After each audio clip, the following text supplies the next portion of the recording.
दोस्तो, मी पुन्हा एकदा आपले सर्वांचे ऐरी समाचारमध्ये स्वागत करतो. जिल्हा परिषदेचे माजी अध्यक्ष अजय कंकडालवार यांच्या बहुमजली इमारतीला बुलडोज केल्यानंतर म्हणजे पाडण्यात आल्यानंतर आता विरोधकांनी त्यांना पुन्हा एक धक्का दिला आहे. अहेरी कृषी उत्पन्न बाजार समितीचे ते संचालक होते. जिल्हा सहकारी संस्थेने त्यांचे सदस्यत्व रद्द करण्यात आले आहे. या संबंधात सविस्तर माहिती अशी की अहेरी कृषी उत्पन्न बाजार समितीमध्ये ते सभासद असताना एकदा त्यांनी कार्यालयातील शासकीय कामात हस्तक्षेप केल्यामुळे सभापती रवींद्र बाबा आत्राम यांनी त्यांच्या विरुद्ध अपात्रतेची तक्रार केली होती. या संबंधात सहकारी संस्था गडचिरोली येथे जानेवारी महिन्याच्या शेवटच्या हप्त्यात आणि नंतर सुनावणी घेण्यात आली. त्यात रवींद्र बाबा आत्राम यांनी लावलेले आरोप खरे सिद्ध झाले. त्यावरून या 6 तारखेला जिल्हा उपनिबंधक सहकारी संस्था गडचिरोलीचे वतीने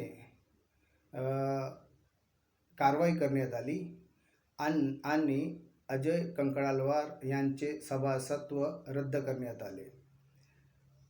अजय कंकडालवार यांची रंजक स्थिती अशी आहे. अजय कंकडालवार आणि रवींद्र बाबा आत्राम यांनी संयुक्तरित्या कृषी उत्पन्न बाजार समितीच्या निवडणुका लढविल्या होत्या. त्यात त्यांच्या गटाला बहुमत मिळाले. त्यात अजय कंकडालवार हे सभापती झाले आणि रवींद्र बाबा आत्राम हे उपसभापती झाले. काही दिवसात राजकीय परिस्थिती बदलली. अजय कंकडालवारवर कृषी उत्पन्न बाजार समितीचे अनेक सदस्य नाराज झाले. रवींद्र बाबा आत्राम यांच्या नेतृत्वात ते संघटित होऊन त्यांनी राष्ट्रवादी काँग्रेसमध्ये प्रवेश केला आणि अजय कंकडालवार यांच्या विरुद्ध अविश्वास प्रस्ताव आणला आणि त्यांचे सभापती पद हिरावून घेतले. त्यानंतर रवींद्र बाबा आत्राम हे कृषी उत्पन्न बाजार समिती अहेरीचे सभापती झाले. या दरम्यान अजय कंकडालवार यांनी कार्यालयात कामात हस्तक्षेप केल्यामुळे रवींद्र बाबा आत्राम यांनी तक्रार केली होती. त्यावरून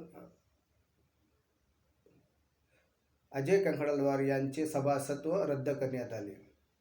आता पहिल्यांदा बहुमजली इमारत पाडण्यात आली. जवळपास 1 कोटी रुपयाचे नुकसान आणि पाडण्याचा खर्च म्हणून जवळपास 8 कोटी रुपये वसूल करण्यात येणार आहे. एवढा मोठा हल्ला त्यांच्यावर झाला. आता सभासत्व हिरावून घेण्यात आले. तरी अजय कंकडालवार हे शांत आहेत. कदाचित त्यांना त्यांच्या पक्षाकडून किंवा त्यांच्या समर्थकाकडून सहकार्य मिळत नसल्यामुळे त्यांनी विरोधकावर हल्ला करण्याचे सध्या टाळले असेल. बघूया भविष्यात ते काय करतील. धन्यवाद.